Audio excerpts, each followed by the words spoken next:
강혜신의 오늘의 미국.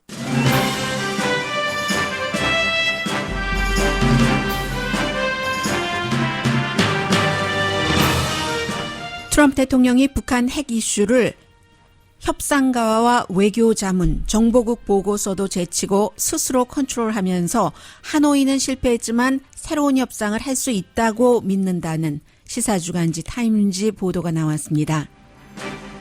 타임에 따르면 트럼프 대통령은 여전히 자신과 김정은 위원장이 이 문제를 풀 수 있다고 믿으며 한국과 일본과도 공조하지 않고 경제 제재는 중국과 러시아의 북한에 대한 영향력을 강화시킨다는 정보국 말도 듣지 않는다는 보도입니다. 블룸버그 뉴스 기자 리포트를 검은머리 외신 기자의 거의 매국적 보도라는 성명서를 냈던 한국 집권당이 성명서를 철회했다고 블룸버그 뉴스가 보도했습니다. AP통신도 더불어민주당과 청와대가 기자의 언론 자유와 신변 안전을 지지하겠다는 입장을 밝혔다고 전했습니다. 미국 국무부는 종교 매체 기자들만 불러 국제 종교 자유에 대한 브리핑을 하고 내용을 공개하지도 않아 논란입니다. 린지 그레이엄 의원을 포함한 트럼프 대통령의 행동에 대해서 비난이나 의문을 품는 공화당 정치인들이 날마다 늘어납니다. 대통령은 오늘은 자신을 비판하는 자신의 선임 고문 남편을 지옥에서 온 남편이라고 비난했습니다. 1년 넘게 공석이었던 연방항공청장의 에어라인 고위 간부 출신인 스티브 딕슨 씨가 지명될 예정입니다. 쉽지 않은 인사청문회가 될 것으로 예상됩니다. 영국이 유럽연합에서 탈퇴하는 블랙시트 마감 시한이 아흘에 남았습니다. 영국 총리가 제안한 30일 연장안을 유럽연합이 받아들일지 미국도 주목합니다.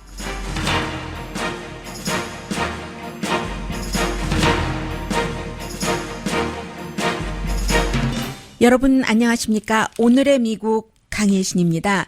네, 오늘 이제 북한과 관련해서 새로운 내용들이 조금씩 나오기 시작하고 있거든요. 그런데 이 새로운 내용보다도 사실은 더 중요한 몇몇 일들이 있습니다. 일단 새로 나오는 내용부터 전해드리면 시사주간지 타임이 보도를 하고 그 이후에 이제 더 힐이라던가 이런 여러 매체가 인용을 하는데 알려진 것과는 달리 조금 완전히 다른 것은 아니지만 트럼프 대통령이 하노이 회담을 스스로 깨기는 했지만 여전히 탑 협상가요. 스티브 비건이라든가 이런 사람들을 제쳐두고 사이드라인드 하고 노스코리아와 본인이 이제 직접 협상을 하겠다, 할 수 있다, 이 마음을 갖고 있다는 겁니다. 그리고 실제로 트럼프 대통령이 그러한 본인의 무게중심에 따른 북한 협상에 따른 정책에 좀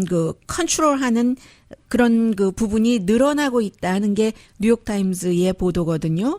그래서 이제 스티브 비건이 실제로 이제 이럴 때는 대체적으로 새로운 문을 사이드 도어 같은 데를 가서 북한과 다시 문을 열어보나 이런 일을 하려는 것도 사실은 백 채널을 여는 거죠. 예전에 렉스 틸러슨이 국무장관이었을 때 했던 것처럼 서로 긴장이 되고 하니까 그런 것도 트럼프 대통령이 하지 못하게 하고 그리고 이 자문 같은 사람들의 말도 듣지 않고 역시 정보국의 여러 가지 경고 또 외교 정책 어드바이저들의 경고도 무시한다 하니까 여기는 사실 존 볼튼이나 마이크 폼페오의 의견도 무시한다는 이렇게 해석해도 될지 모르겠습니다.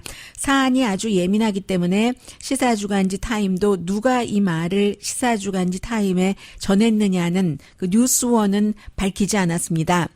그리고 이제 특히 CIA나 국무부, 국방부에서 내린 결론, 그 밖에 여러 정보국은 아직도 이제 김정은 위원장이 핵무기를 포기하지 않을 것으로 미국에서는 그렇게 보고 있답니다. 물론 일부에서는 너무나 경제를 살리고 싶은 열망이 강하기 때문에 핵을 포기해서라도 이런 식으로 김정은 위원장이 마음을 먹고 있다고 보도하는 언론도 있습니다만 김정은 위원장조차 사실은 마음이 확고한 것인지 아니면 어느 정도의 마음을 먹고 있는지 오늘은 이쪽 내일은 이쪽이 될지 누가 알겠습니까? 어쨌든 미국 정보국에서는 아직까지도 김정은 위원장이 핵을 포기할 마음이 없다고 믿는데 트럼프 대통령이 듣지 않는다는 겁니다. 그러면 그러면서 이제 트럼프 대통령은 김정은이 나의 친구다 하는 마음을 좀 강하게 갖고 있고요. 그래서 국무부에 이 같은 내용을 시사주간지 타임이 그랬더니 이제 뭐 여러 가지 전혀 답변을 해주지 않고 스티브 비건의 뭐 중간에 뭔가 백도어 이런 것을 설치한다던가 여기에 대해서도 대통령이 정말 싫어하고 막느냐 하는 부분에 대해서도 코멘트를 하지 않았습니다. 그리고 이제 한국 정부도 지금 굉장히 좀 뭔가 어려운 위치에 처해 있고 또 미국에서 한반도 전문가들은 분명히 이제 두 번의 회담을 통해서 탑다운 접근이 이게 적용되지 않는다라고 계속 얘기를 하는데도 트럼프 대통령이 여전히 김정은과 나 사이에 해결할 수 있다는 탑다운 접근을 믿고 있고 이번에 실패했지만 다시 회담을 할 수가 있다고 생각을 한다는 거예요. 그 사이에 이제 트럼프 대통령의 그런 생각과는 달리 이게 지금 미국이 경제 제재만 강화하면 된다. 지금 트럼프 대통령이 그렇게 믿고 있는 것 같지만 그게 그렇지가 않다. 경제 제재를 강화하면 강화할수록 중국과 러시아의 북한에 대한 영향력을 키워주는 부작용도 있다 하고 트럼프 대통령 주변에서는 또 그런 얘기도 뒤에서는 한답니다. 아무래도 이제 러시아와 중국이 여러 가지 트럼프 대통령이 김정은이 내 친구다 하고 있으니까는 뭐 오일이라든가 이런 것을 줄 수 있는 여지가 전보다 쉬워졌기 때문에 이제 내부에서는 이렇게 안으로는 그렇게 얘기를 하는 거죠. 바깥으로는 경제 제재의 영향이 그만큼 크니까 김정은 위원장이 몸달았지. 그러니까 종전선언 이런 거 다 별로 관심 없어 하면서 경제 제재만 풀어달라고 하지라고 얘기를 하지만 그 경제 제재가 이 같은 아킬레스건도 갖고 있다는 것을 대통령에게 계속 얘기를 한다는 겁니다. 그리고 시사주간지 타임은 이런 문장도 하나 넣네요. 미국의 관계자들뿐만이 아니라 트럼프 대통령의 내가 할 수 있어 하는 입장은 사우스 코리아의 카운터파트나 아니면 일본의 카운터파트들 뭐 국무부도 되고 다 되겠죠. 그런 사람들도 굉장히 어렵게 하고 있다라고 얘기를 하고 있고요. 그리고 아직도 트럼프 대통령이 어쩌면 북한에 대한 일부 경제 제재를 트럼프 대통령의 권한 안에서 풀어줄 수 있다고 보는 전문가들이 많다는 겁니다. 대신에 이제 북한이 조건을 해야지 되는데 이번에 하노이에서는 미국의 여러 가지 문제 때문에 영변뿐이 아니라 다른 것도 내놔라 했지만 트럼프 대통령이 freeze 다시 또 하노이 회담 전으로 들어가요. 어떤 개발 중지나 테스트 중지 뭐 핵탄두를 만드는 거라든가 테스트한다더란가 이 정도만 해줘도 트럼프 대통령이 경제 제재를 풀어주는 것에 대한 두려움도 있다고 얘기를 하고요. 게다가 대고 이제 한미 합동훈련 같은 것을 많이 줄여놨기 때문에 한국과 일본에서 걱정하고 일본에서는 더 걱정하는 게 문재인 대통령이 여전히 트럼프 대통령과 김정은 위원장 사이에서 뭔가를 좋게 해결하려고 할 때 일본이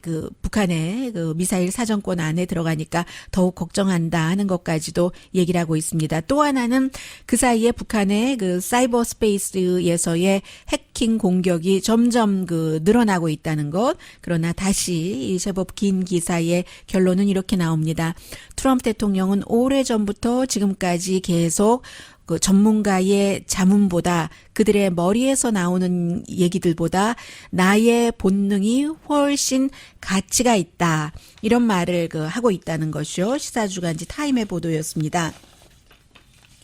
그 밖에는 이제 스페인의 뉴스가 먼저 보도하고 워싱턴 포스트가 주말에 스페인의 신문과는 다른 내용 스페인 대사관은 북한으로서는 굉장히 중요한 대사관인데요.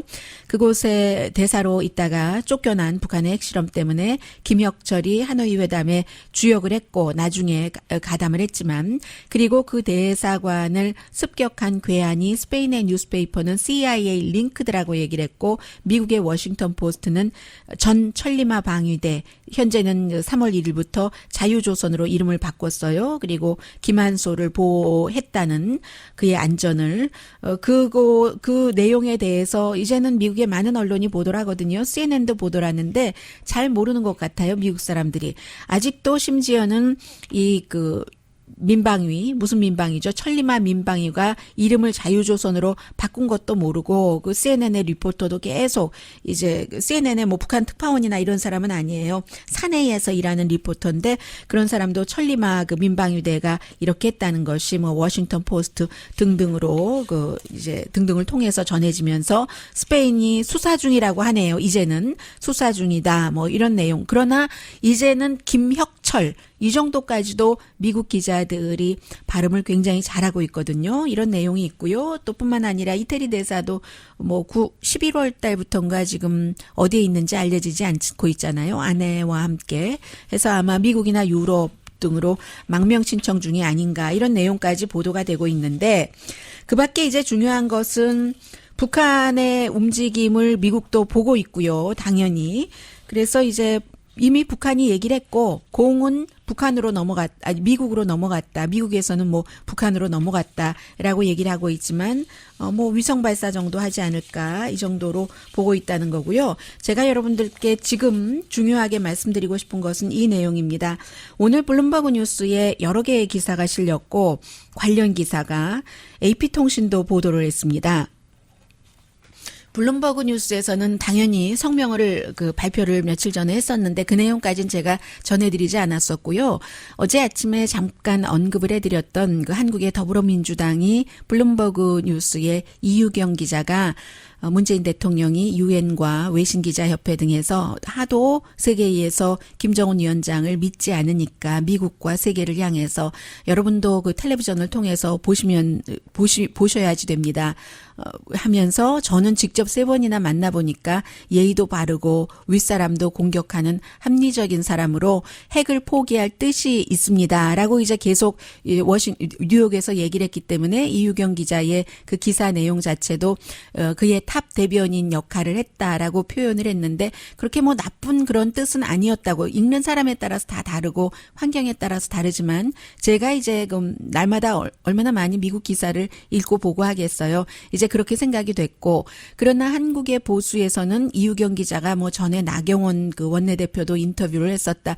블룸버그에 들어온 지 얼마 되지 않으니까 앞으로는 또 누구를 인터뷰할지 어찌 알겠어요. 더군다나 청와대에서 대통령에게 그 하노이 회담 전에 영변 이외에 핵시설이 또 있다는 보도 등이 나오는데 거기에 대해서 확인해 보셨습니까? 이런 질문을 했다고 매국적이라고 검은머리 외신 기자가 아주 그 매국에 가까운 행위를 했다고 더불어민주당이 비난을 했잖아요. 나경원 의원의 원내대표 연설도 비난을 하면서 그런 내용이 있고 나서 외신기자협회, 아시아기자협회에서 이거는 기자의 신변 위협이고 자유 언론에 대한 침해다라는 성명을 냈고 또 그 성명에 대해서도 한국의 진보에서는 그 외신기자협회 별것 아니야라고 얘기를 하면서 또 사실과도 많이 다른 내용들을 얘기를 하면서 비난을 했는데 결국은 더불어민주당이 뭐 사과한 셈이네요. 이 블룸버그 뉴스는 사과라고 표현하지 않았는데 철회했으니까요. 더불어민주당의 웹사이트에 제가 좀 전에 말씀드린 뭐 검은머리 외신 기자가 거의 매국적인 이런 그 보도를 했었던 그 부분을 결국은 내렸습니다. 결국 내리고 나니까 이 그 블룸버그 뉴스가 여러 개의 기사를 실어서 지금까지의 과정 앞에 말씀드렸던 그런 것들도 쭉 그 보도를 하면서 개인적인 그런 그 블룸버그 뉴스 그 리포터에 대해서 기사를 쓴 것을 가지고 문재인 대통령에 대해서 거기에 대해서 이제 그 더불어민주당이라는 한국의 집권당이 그런 성명을 냈다가 철회를 했다. 이건 journalistic freedom 그리고 이제 또 그 개인의 그 기자의 그 신변 안전까지도 포함되어 있는 것이다라고 얘기를 하면서 이제 뭐 그런 얘기입니다. 해서 그 성명서 자체가 더불어민주당이 우리가 좀 거친 표현을 해서 불편함을 준 것 같다. 뭐 이런 얘기도 한 것 같네요. 그리고 역시 청와대도 대통령은 그 언론의 자유를 한없이 지지한다 하는 말을 했다는 내용 전하고 있고요. 그리고 뭐 그런 겁니다. 이제 지금까지 제가 말씀을 드렸던 그런 내용이고요. 이 블룸버그 뉴스 역시 서울의 그 외신 기자 협회의 성명, 또 에이시안 그 기자협회의 서울 그 챕터 서울 지부의 성명 이런 것까지도 전부 냈고 하면서 다시 한번 이 블룸버그 뉴스의 모 회사가 블룸버그 LP인데 이 블룸버그 LP는 여전히 이 이유경 기자 우리의 기사와 우리의 리포럴, 우리의 기자를 보호한다라고 얘기를 했습니다. 그런데 이제 제가 어제 많은 분들이 보시는 그 고발 뉴스였던가요? 예전에 이상우 그 기자가 한 그 유튜브를 좀 봤는데요. 그 부분에서 그분이 얘기를 하시는데 틀린 부분이 많았고, 뭐, for example 하나만 얘기하자면 별것 아니지만 외신기자협회 별것 아니다 하면서 그 사람들이 뭐 다 기사를 읽어보지도 않았고, 어떻게 다 읽어보겠습니까? 이사들 뭐 11개국이 해서 그 사람들이 11개국 대표가 하는데 대부분이 뭐 일본 기자고, 일본 기자가 많을 수밖에 없겠죠. 한국에 있는 외신기자협회니까. 그러나 거기에는 보니까 이코노미스트 기자도 있고 BBC의 기자도 있었습니다. 그리고 또 뭐 그 에이시안 뉴스라는 것도 싱가포르에서 발행되는 거다 했는데 싱가포르 아니고요. 홍콩에서 발행되는 언론이고 이유경 기자의 이 기사에 어떤 뭐 컬럼비아 대학교 사람이 말을 인용했다 하는데 컬럼비아 대학 사람 인용한 거는 없는 걸로 저는 제가 2번 읽었을 때는 그렇게 파악을 했고요.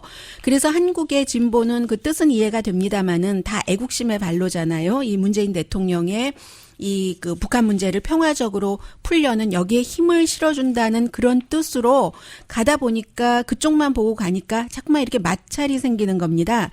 블룸버그 뉴스 굉장히 많은 그 세계 사람들이 보는 매체거든요. 계속 싸워서 좋을 게 뭐가 있겠어요? 오늘 AP통신도 또 이 내용을 보도를 하고 있습니다. 한국 블룸버그의 기자에 대한 처우, 뭐 문제점, 뭐 이런 내용들이 단어들이 들어가면서요. 결국은 더불어민주당에서도 이러한 것을 철회하지 않겠다고 하다가 1시간 뒤에 이제 이메일로 뭐 이렇게 얘기를 하고 이제 아마 내렸는가 보죠. 내렸든지 어쨌든 부분적으로 뭔가 말을 삭제했던지 어쨌든지 이런 외신기자협회나 에이시안 기자협회에 의해서 얘기를 하고 세계에 퍼지고 하면서 뭔가를 수습한 거겠죠. 이게 득보다는 실이 훨씬 많았던 것으로 보이고요. 해서 AP통신은 더 많은 것을 세계 사람들에게 알려줍니다. 블룸버그 뉴스보다 어찌 보면 AP통신을 더 많은 다른 그 뉴스 매체들이 보고 본인들이 미처 손이 닿지 않으면 AP를 그대로 싫고 합니다. 그래서 AP통신 같은 경우는 또 지난 3월 14일에도 지난해 10월 달에 뉴욕타임즈의 기사를 인용하면서 더불어민주당이 또 그 비난을 했었다. 북한 외교에 관해서 김정은의 에이전트로 한다. 이게 꼭 나쁘게만 볼 것도 사실은 아니에요. 나쁘게 본다고 예민하게 받아들일 수도 있지만 그만큼 문재인 대통령이 불신받는 김정은의 이미지를 좋게 하기 위해서 노력을 한다 하는 뜻으로 김의 에이전트라든가 김의 탑 그 스포크맨이라든가 수석 대변인 이런 표현을 기자들이 썼을 텐데요. 그래서 그때도 이 그 더불어민주당에서 검은머리 외신 기자 이게 이제 굉장히 그 인종적인 부분도 있고 다 한국 사람인데 외국 그 언론사에서 일한다고 이렇게 표현하는 거잖아요. 검은머리 외신 기자가 매국적인 행위를 한다고 이렇게 했었고 그때는 이름은 밝히지 않았는데 이게 이번에는 아예 블룸버그 뉴스의 이유경이라고 이름까지 박아서 그렇게 비난을 하고 그 비난에 대해서 비난이 강해지니까 할 수 없이 집권당과 청와대가 언론 자유를 보장을 한다라고 얘기를 하면서 AP통신이 한국이 상당히 분열됐다라고 표현을 합니다. 문재인 대통령이 이제 그 여러 가지 한반도의 평화를 위해서 북한 김정은의 이미지를 좀 좋게 하려는 그 노력에 대해서 얘기하는 이 표현을 가지고 이런 문제가 나는 것도 한국이 굉장히 분열됐기 때문이다라고 얘기를 하고 있고 문재인 대통령은 이제 그 어떻게 선출되는지는 여러분들께서 다 아시니까 뭐 다시 인용할 필요는 없는 것 같고요. 한국에서 과거의 정권에서도 이런 일들이 있었는데 박근혜 대통령 때에 일본 기자 세월호 사건 당시에 대통령의 7시간 어디서 무엇을 했는가 아직도 지금 완전히 타임 스케줄이 나오지 않았잖아요. 그리고 그 문제를 제기한 기자를 그때 추방하고 고소하고 막 그랬었죠. 그 부분을 얘기를 하고 이명박 대통령 시대에는 텔레비전이 이명박 대통령의 스피커 역할을 했다. 이런 표현을 AP통신이 다시 또 한국의 망신스러운 과거를 전하면서 문재인 대통령은 언론 자유를 보장한다고 이번에 다시 한번 확인을 했다라고 얘기를 합니다. 덧붙이지 않겠습니다.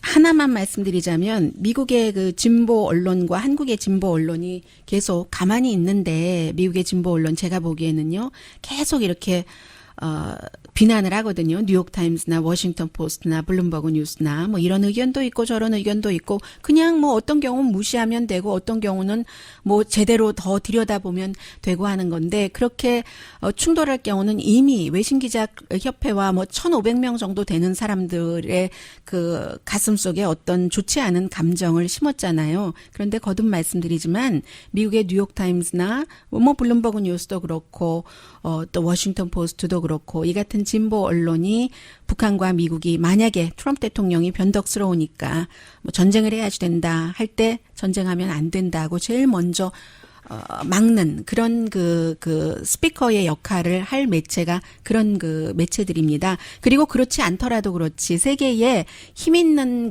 언론들 힘이 있다는 것은 그냥 막무가내로 그럴 수도 있지만 이런 언론사들의 것은 텔레비전 케이블 텔레비전의 오피니언 리더와는 다르잖아요. 팩트를 바탕으로 쓴 그렇게 해서 명성을 쌓아간 매체와 계속 그 매체를 두들겨대고 해서 얻을 것이 별로 없다. 적을 만들어서 이 상황에 얻을 것이 별로 없다는 말씀은 드리겠습니다.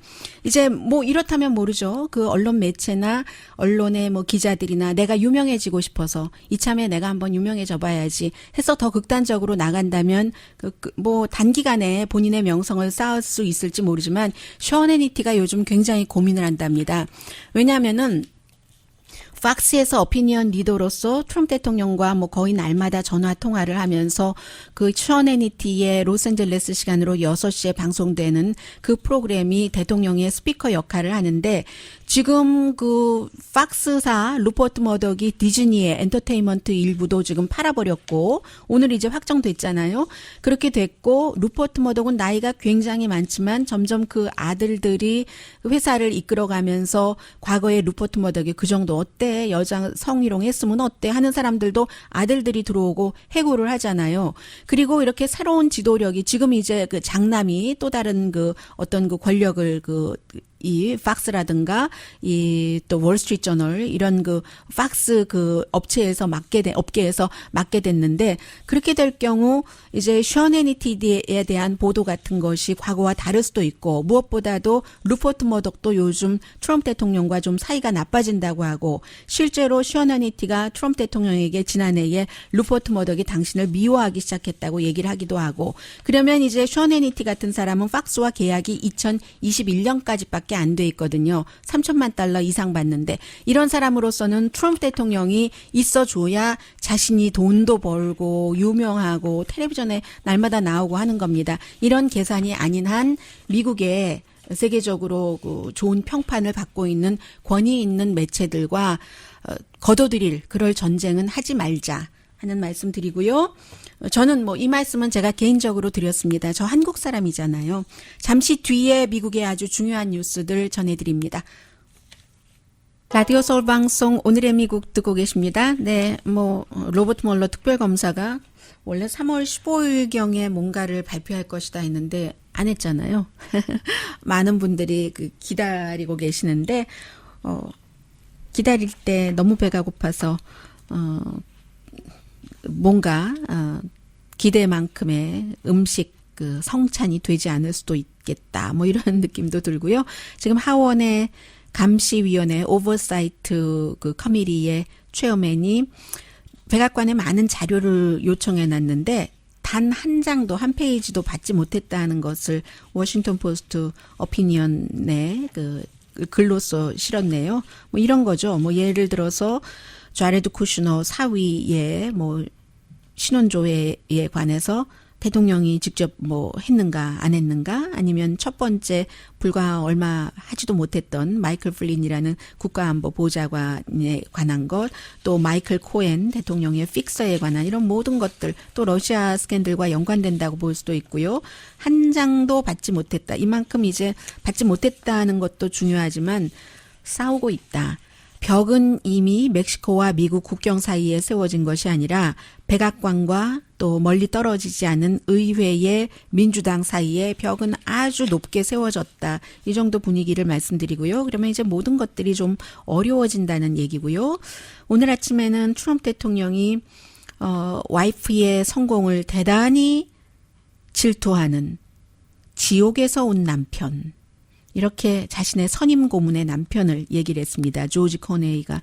이 사람이 대통령이 여러 가지 하는 것 보니까 지난 주말에는 이틀 동안에 29번 트윗을 했는데 뭐 사흘 동안에 50번을 했다고 하던가요. 그런데 정확하게는 이틀 동안 한 29번의 트윗은 다 남들 비난하고 공격하는 것이었거든요. 이미 숨진 암으로 미국의 영웅으로 불리고 있는 대부분의 사람들에게 존 맥케인 상원의원을 포함해서, 그러니까 이제 이 조지 코네이가 대통령이 정말 제정신이 아니야. 그러면서 어떤 의학적으로 제정신이 아닌 것에 관한 특히 자아 도취에 기반이 돼서 그런 것을 딱 클릭을 링크를 시켜놓고요. 해서 대통령의 어떤 2020년 선거대책본부에서 일하고 있는 사람이 대통령은 그 사람 알지도 못하는데 저렇게 대통령이 본인을 어떤 도구로 써주지 않으니까 저런다라고 얘기를 했고, 그러니까 또 이 사람은 어제 워싱턴 포스트와 긴 인터뷰를 해서 얼마나 오랜 동안 대통령과 알고 있었는가 하는 것을 또 이제는 개인적인 게 되는 거예요. 대통령의 선임 자문과 그 선임 자문의 남편이 직접적으로 싸우는데 오늘 아침에 대통령이 또 어제는 뭐 완전한 거짓말장이다. 그는 이렇게 얘기하더니 오늘은 말씀드린 것처럼 지옥에서 온 남편이라고 했거든요. 그런데 일부에서는 또 워싱턴 포스트와 이 남편이 지옥에서 온 남편이라고 트럼프 대통령이 얘기한 조지 코네이가 인터뷰를 했는데 그 인터뷰에 댓글부터 전해드리면 어떤 사람은 마지막 정직한 보수다. 이 사람은 워싱턴에서는 알만한 사람은 다 아는 사람이거든요.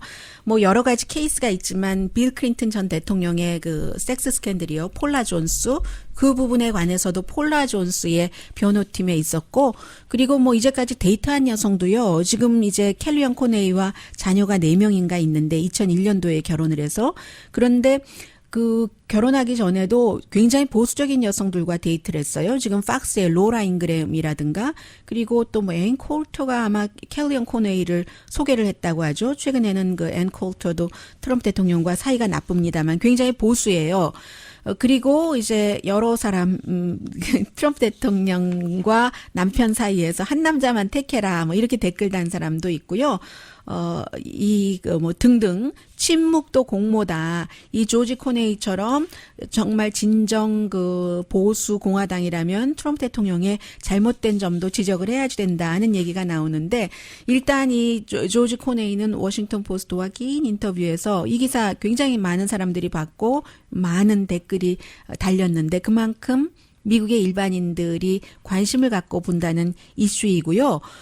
대통령의 2020년 선거대책 참본부의 참모는 대통령은 이 사람을 알지도 못하고 뭐 본 적도 없는데 일을 안 시키니까 그런다라고 얘기했는데, 이 사람이 밝혔습니다. 대통령이 법무부에서 일하기를 원했답니다. 그런데 법무부의 무슨 민사부서의 책임자로 일하기를 원했는데 가만 보니까 제임스 콤이 해고하는 것 보고 이런 여러 가지를 보니까 괜히 진흙탕 속에 들어가는 것 같다 해서 본인이 사양했다는 거예요. 언제부터 대통령을 알았는가? 그런 부분에 대해서 아주 오래전부터인데요. 이 사람들이 항상 대통령은 트럼프 타워에서 많은 일을 만들어냅니다.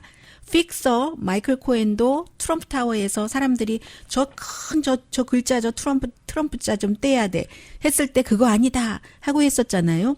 이 사람도 조지 코네이도 마찬가지로 그 말하자면 그 콘도의 반상회에 나가서 이 전에 픽서 개인 변호사처럼 그거 떼면 안 돼 해서 트럼프 대통령 눈에 들어서 이거 여기 콘도를 위해서 일 좀 해라 했는데 이 사람은 안 하고 와이프를 시켜서 그 일을 하게 돼서 와이프가 또 트럼프 대통령과 접촉을 하게 됐고 그리저리하여 캠페인 할 때도 그랬고 또 스티브 무누친 재무장관 결혼식에도 가서 또 이제 남편이 변호사니까 이 그 켈리안 코네이가 대통령에게 제 남편의 의견도 들어보세요 하고 전화를 걸어주면은 이 사람 해고하면 어떠냐 저떠냐 물어봤고 실제로 해고된 사람도 있고요. 맨하탄에 이제 그 법조인도 해고를 하기도 했고 어떤 때는 그의 와이프와 대통령과 함께 스티브 베넌이라는 또 해고된 백악관의 전 그 참모와 함께 SUV를 타고 가면서 여러 가지 그 파티에 가는데 얘기를 하는데 그때 그 존 볼튼의 그 수염이요. 머스타치에 그렇게 집착을 해서 얘기하면서 그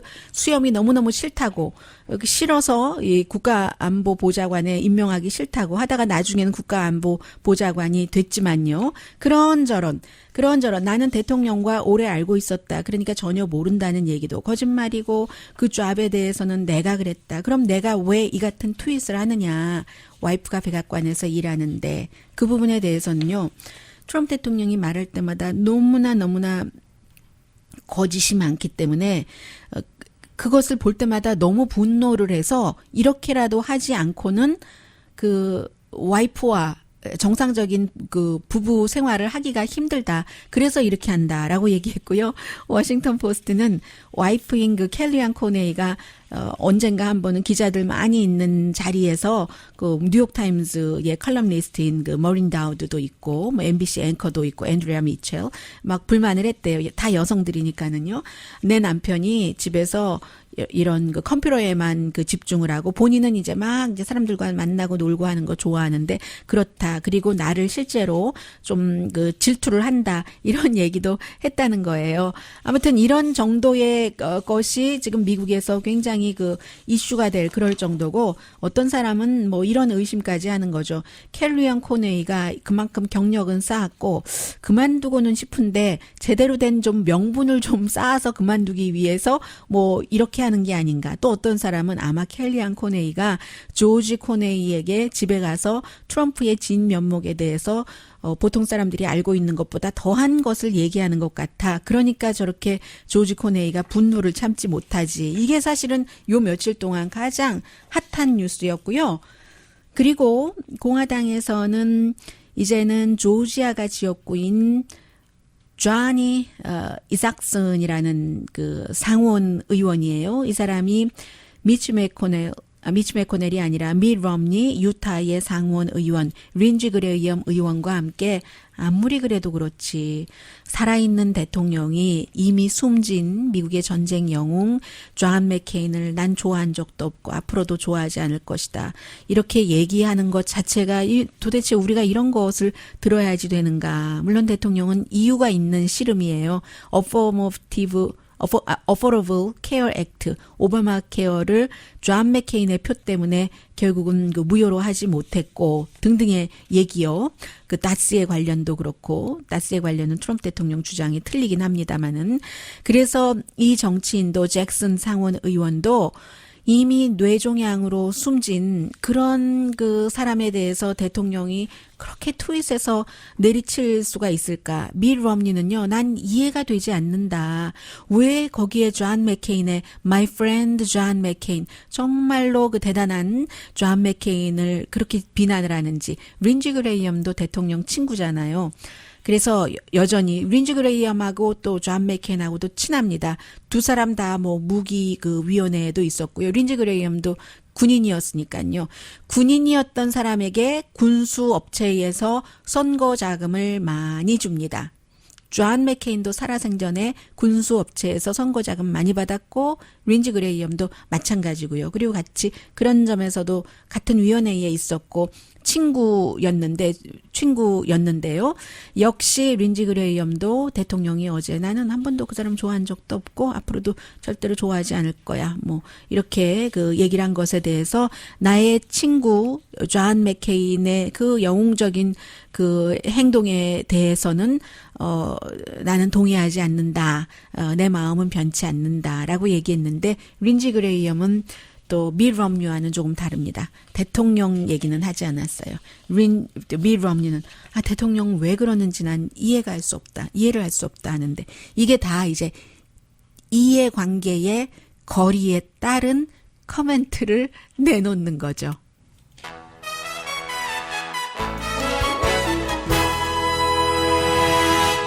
라디오 서울 방송 오늘의 미국 듣고 계십니다.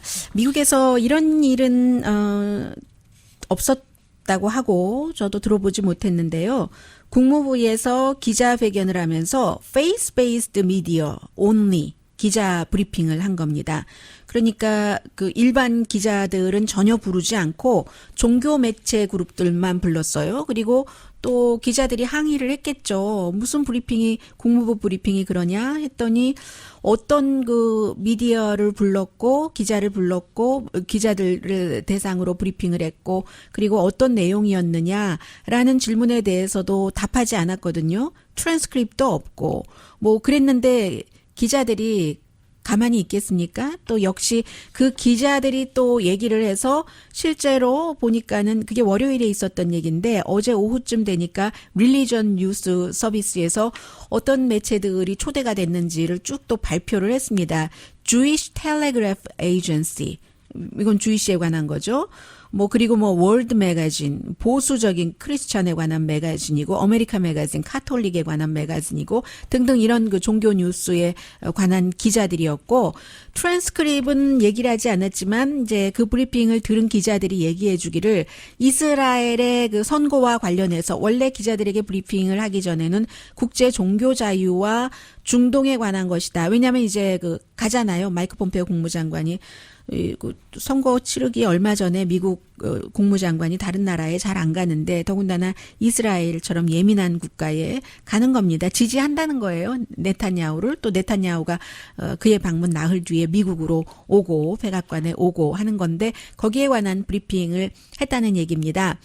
결국은 이스라엘 선거에 관한 기자들은 질문을 많이 했다고 하고 테러에 관련해서 특히 서안과 골란 고원을 이스라엘이 점령하면서 팔레스타인을 힘들게 하는 거 이런 것들을 기자들은 질문을 했다고 하고요. 이게 굉장히 이제 그 미국 기자들은 부적절하다고 보는 거죠. 네, 부적절하다고 보는 거죠. 당연히.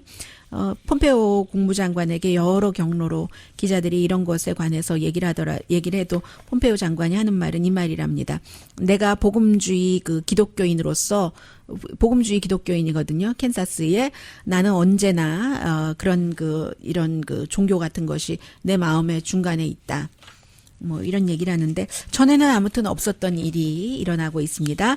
그리고 연방항공청장의 1년 넘게 공석이었는데 대통령이 개인 조종사를 지명을 하려고 했는데 너무 반대가 강하니까 반대했어도 아마 가능하다면 했을지 모르겠어요. 그런데 상원의 인준을 받아야 되거든요.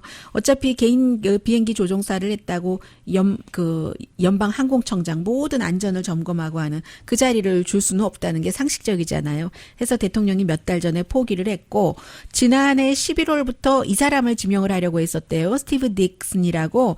이분은 예전에 어떤 에어라인이었던가요? 에어라인에서 한 25년인가 일을 했는데 평판 자체는 델타 에어라인에서 오래 일하신 분인데 CEO로서 그런데 평판이 굉장히 좋은 것 같습니다. 그 업계에서는 월스트리트저널이 보도를 하는 것 보니까 그렇지만 지난 한 30년 동안 연방 항공청장의 민간 에어라인에서 일했던 사람을 청장으로 뒀던 적이 없는 거예요. 임기가 5년이거든요.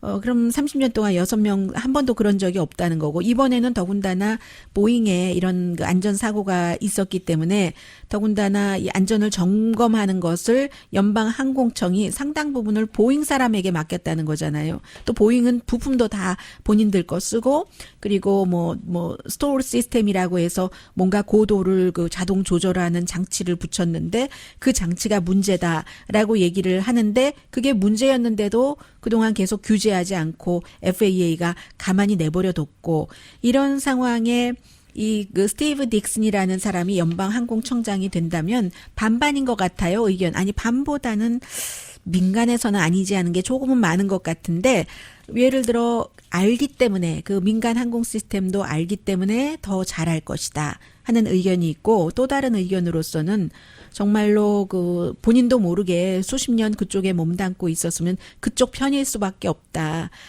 아주 그 강하게 하기가 힘들 것이다라는 것이요. 그래서 연방 그 상원의 인준을 받기는 좀 힘들어질 것 같고, 힘든 과정을 거칠 것 같고요. 힘들다는 게 아니라 힘든 과정을 거칠 것 같고요.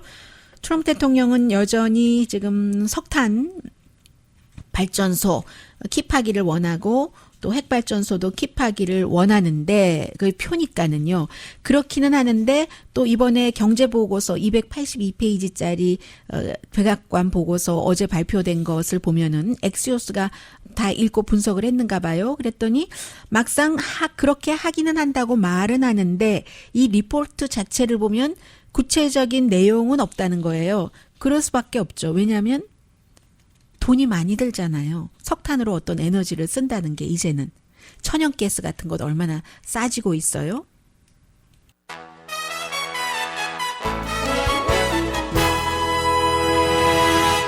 라디오 서울 방송 오늘의 미국 듣고 계십니다. 네, 이 부분은 한 1분 30초 정도로 정리를 해드리는 게 좋을 것 같아요. 영국의 그 브렉시트 때문에 2016년 6월 23일이었습니다. 세계가 깜짝 놀랐어요. 영국 사람들이 유럽연합에서 탈퇴하겠다고 여기에 찬성표를 던졌습니다. 그리고 이제 2년이 더 지나서 3월 29일이 이 마지막 날인데, 아직도 이혼을 하려면 이거는 내고 갖고 하는 이런 과정이 있어야 되잖아요. 거기에 대해서 영국 내부에서 합의를 보지 못했습니다. 정치인들 사이에서. 그래서 결국은 오늘 테레사 메이 총리가 30일 연장을 해달라 이렇게 얘기를 했거든요. 그래서 테레사 메이 같은 경우는 그 보수당에서 본인이 그 데이빗 카메론이 이게 통과되지 않을 줄 알고 국민투표에 붙이자 했는데 통과가 돼버려서 사임하고, 테레사 메이가 그 당시에 이제 장관이었는데 이제 좀 테스트를 받고 나서 총리가 된 거잖아요. 총리가 되고 나서는 브렉시트를 하기는 하되 좀 소프트하게, 부드럽게, 과격하게 하지 말자 이렇게 했는데 그게 잘 먹히지 않는 것이고, 노동당에서는 당연히 이 유럽 연합에 남아있기를 원하는 것이고요. 그런 상태에서 아주 남아있긴 뭘 남아있어. 그냥 싹 없어져 버려야지. 이런 사람들과 계속 이게 의견이 엇갈리면서 이렇게 돼 있는데, 일단 유럽연합에서 받을지 모르겠어요. 27개국이 전부 찬성을 해야지 30일 연장안을 받게 되거든요. 네, 오늘 연준 이자율 인상은 없을 것 같고요. 지금 트럼프 대통령이 로버트 멀러 특별검사의 보고서를 국민들도 보게 하자 이렇게 얘기하는 것 보니까 결과 내용을 조금 알고 있는 건지도 모르겠고요. 강혜신이었습니다.